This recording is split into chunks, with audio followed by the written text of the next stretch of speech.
It was then that Helena understood the difference between surviving and continuing to be the owner of her own life.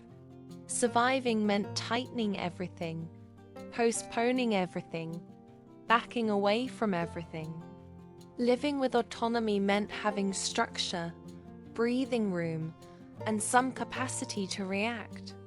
The money she had saved was still important, of course, but now it had company, strategy, adaptability, and a new willingness to discover how to make money in retirement in a way that fit her age, her experience, and her pace. Her story was no longer just about scarcity. It was beginning to be about smart rebuilding. And that is exactly where the next turning point gets more interesting. Because not every solution comes from where we expect. Helena decided to stop thinking only about the problem and started sketching possibilities with pencil, paper, and a kind of shaky but very honest courage. She made 3 simple columns: what she knew how to do well, what she still had the energy to do, and what people would pay to receive. It sounds basic, and it is, but many people complicate what should be clear. In that list, she included private lessons, text proofreading, guidance on academic papers, document organization, and even small online courses. That was where she realized that learning how to generate income in retirement did not require reinventing the wheel, only seeing value where she had once seen old routine. The next step was to test it quietly, without a grand announcement, and without that habit of waiting for perfection before starting. Helena offered help to 2 acquaintances. One needed an article proofread, the other wanted support organizing class materials. She charged a fair price, delivered with care, and when she got paid, she felt something interesting. It wasn't just money coming in, it was confidence coming back. That detail changes everything. Many retirees can start this way, with simple, one-off services, before building something bigger. When the topic is how to make money in retirement, starting small is usually wiser than starting pretty. And the return from those first deliveries would still reveal something else. When talking to other women of the same age, Helena noticed a pattern that was almost funny, if it weren't so serious. Many had valuable experience, but described it as if it were just a little thing. Oh, I just took care of the administrative sector. I just taught. I just organized documents my whole life. This just impoverishes brilliant people. A retiree who managed routines, led teams, taught students, or solved problems for decades does not have little to offer. She has a ready repertoire to turn into a service. That is why entrepreneurship after retirement does not always arise from a new idea. Sometimes, it arises from stopping minimizing one's own baggage. And it was at that point that Helena looked at the internet with different eyes. She began to calmly explore ways to make money online for retirees without falling for far-fetched promises. She discovered platforms to offer classes, simple social networks to advertise services, local neighborhood groups, and even websites where freelancers sell specific tasks. She didn't click on everything like someone trying to catch a bus on a busy avenue. She chose with criteria. She created a streamlined profile, wrote a clear presentation, and listed what she could deliver well. A retired former teacher, for example, can offer tutoring, college entrance exam preparation, academic review, or essay correction. All of this with a computer, internet, and consistency. but the tool alone does not solve it. Now came the challenge of mental positioning. Helena had to overcome the belief that charging for what she knew would be embarrassing. This is a more common blockage than one might imagine. There are retirees who help everyone for free, with admirable dedication, that freeze when they realize that could generate supplemental income. As if knowledge were noble when donated, but suspect when paid for. That fair exchange is not exploitation, it is respect. When a person solves a real problem for another, charging is part of the dignity of both. To unlock this, Helena began to think like this. If a mother gains peace of mind because her daughter improves in school, if a student submits a better thesis, if a professional organizes their documents, then there is concrete value there, and well-delivered value demands structure. With this clarity, she organized a simple model of action. She defined days, limits, and types of service, to avoid falling into the mistake of trading retirement for elegant slavery, disguised as productivity.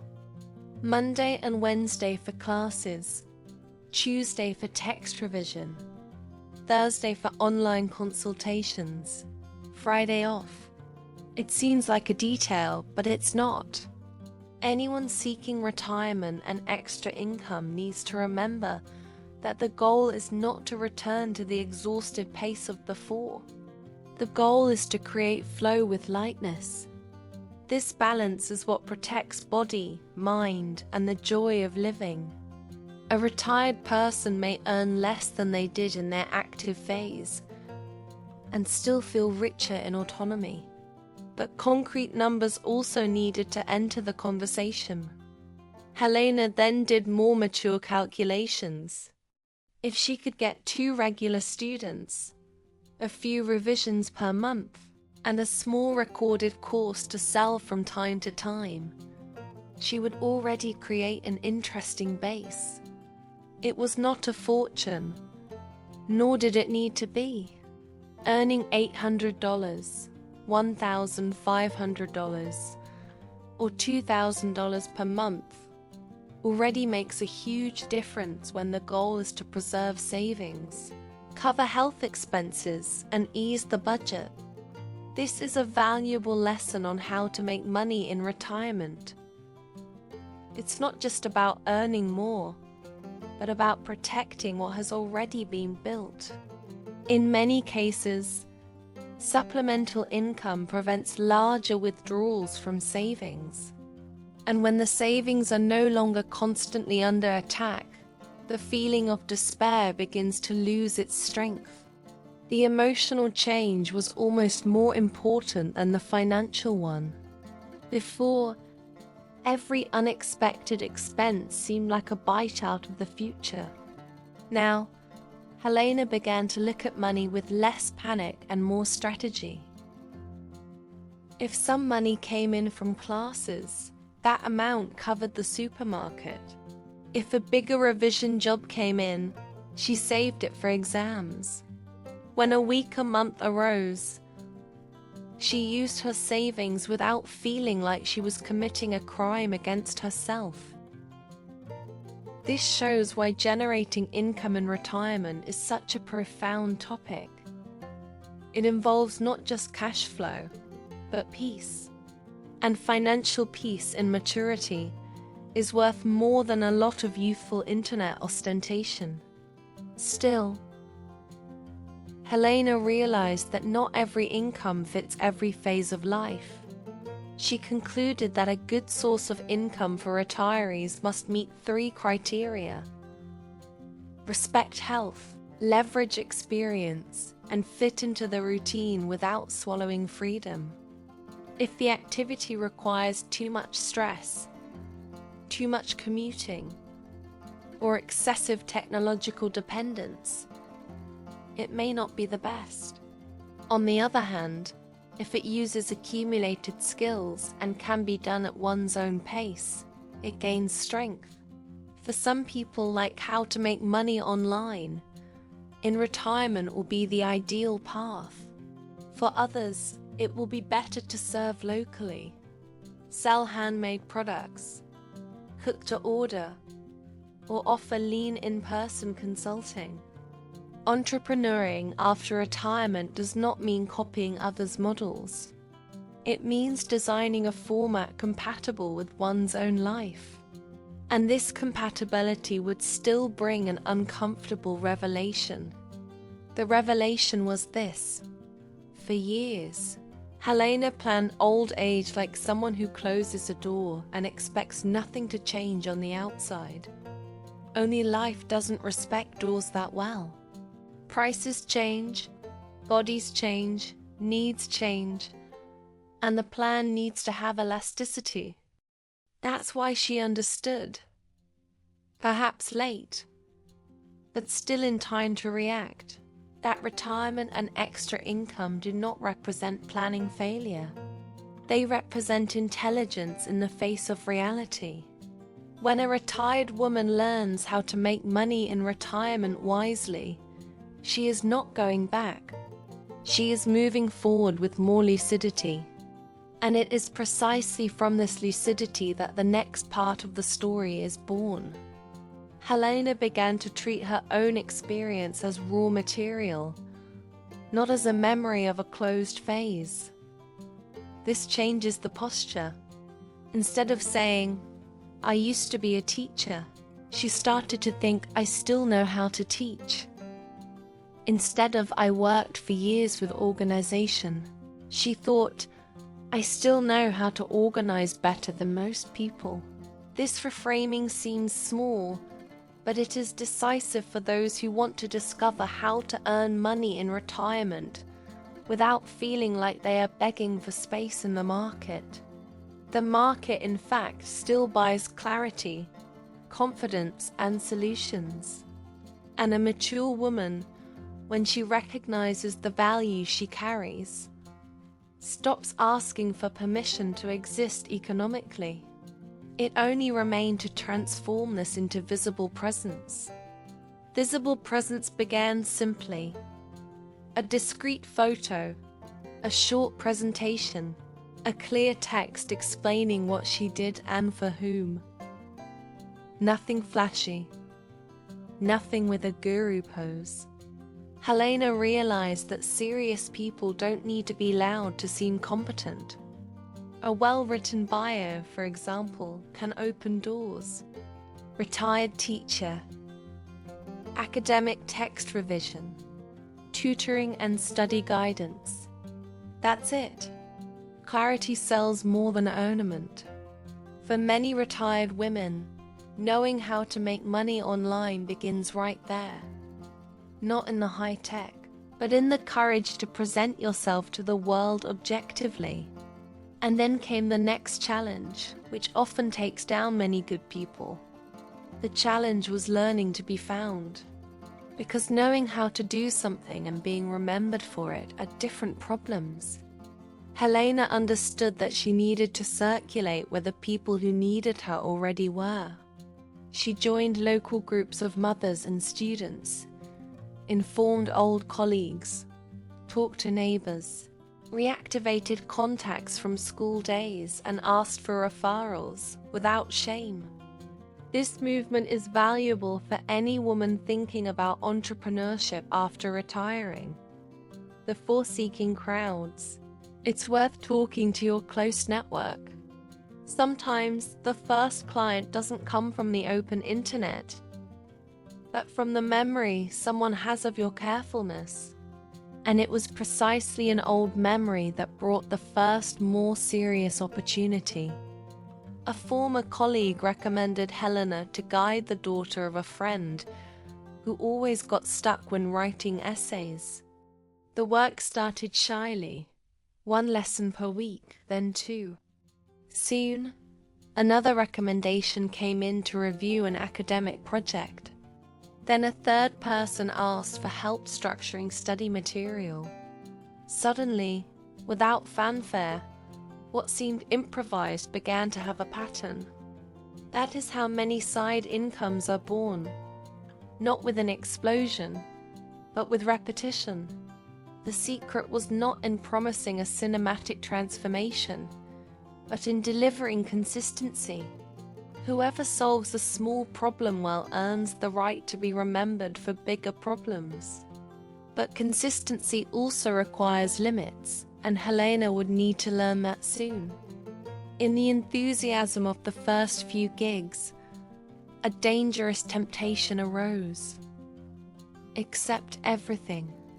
Every schedule, every request, every urgency, every favor disguised as opportunity. Experience, however, taught Helena in time. Income that disrupts your life costs too much. She set boundaries. She did not work late at night. She did not respond to messages at all hours. She did not take on tasks outside her expertise. This point is essential when talking about retirement and extra income. A person does not need to prove youthful vigor. They need to protect their own energy.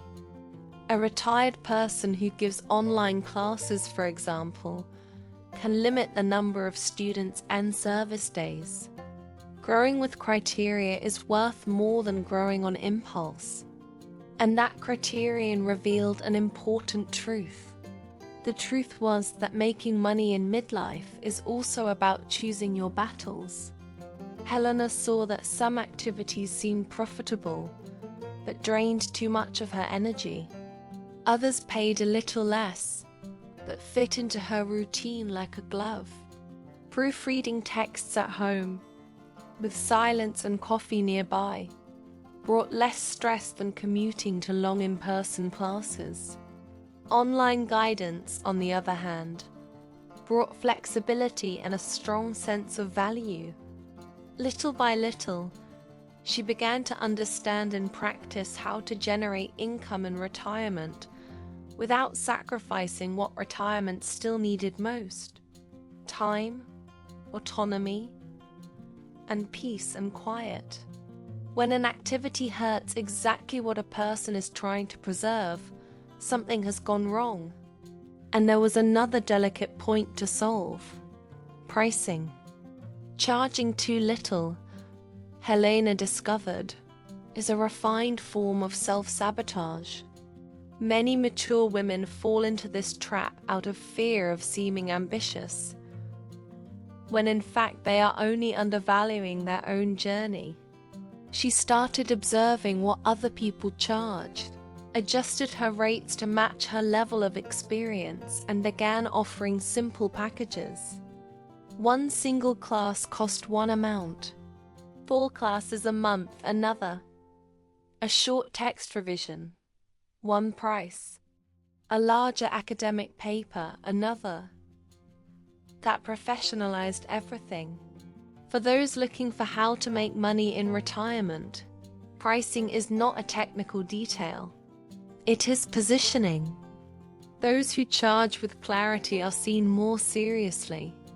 And, interestingly, the right client usually trusts more easily someone who respects herself. That was when the internet started opening bigger doors.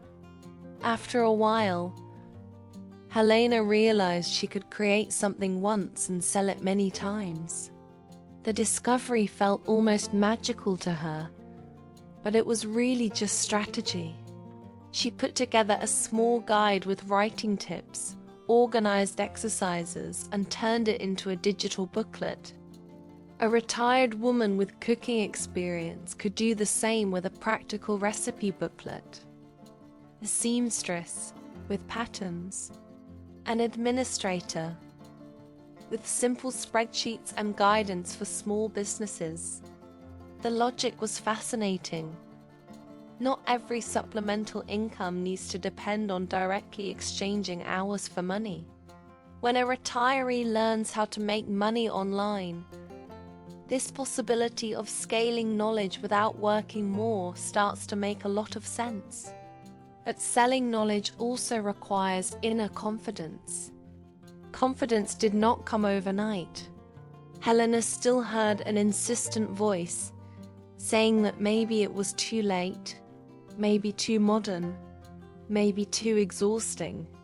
But reality kept answering better than fear.